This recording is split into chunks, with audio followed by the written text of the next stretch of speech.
तेलंगाना के साबिक़ वज़ीर व साबिक़ MLC जीवन रेड्डी की रिहाइशगाह पर कारकुनों का हुजूम। BRS के वर्किंग प्रेसिडेंट KTR की आमद पर धक्कम पहल। तेलंगाना के जगतियाल शहर में साबिक़ वज़ीर जीवन रेड्डी की रिहाइशगाह के बाहर इस वक्त शदीद कशीदगी पैदा हो गई, जब वहां सियासी सरगर्मी के दौरान हुजूम बेकाबू हो गया। इत्तलात के मुताबिक BRS के कारगुजार सदर KTR ने साबिक़ वज़ीर जीवन रेड्डी को पार्टी में शामिल होने की दावत देने इनकी रिहाइशगाह पहुंचे थे।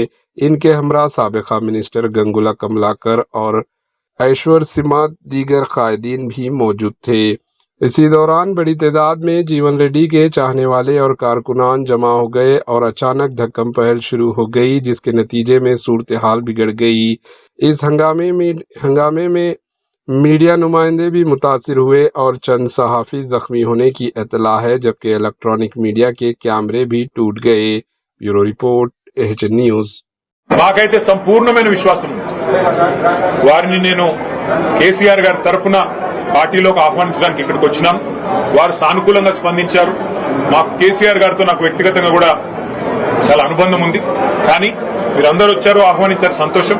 కానీ ఒకసారి నేను కేసీఆర్ గారిని కూడా కలిసి ఈ రాబోయే 2-3 రోజుల్లో నేను నా నిర్ణయం తప్పకుండా చెప్తానని చెప్పి జీవన్ రెడ్డి గారు చెప్పారు. చాలా సంతోషం.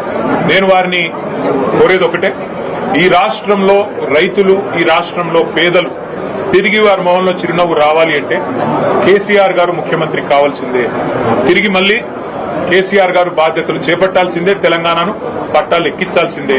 అందుకే వారి సహకారాన్ని నేను కోరుతా ఉన్నాను. మా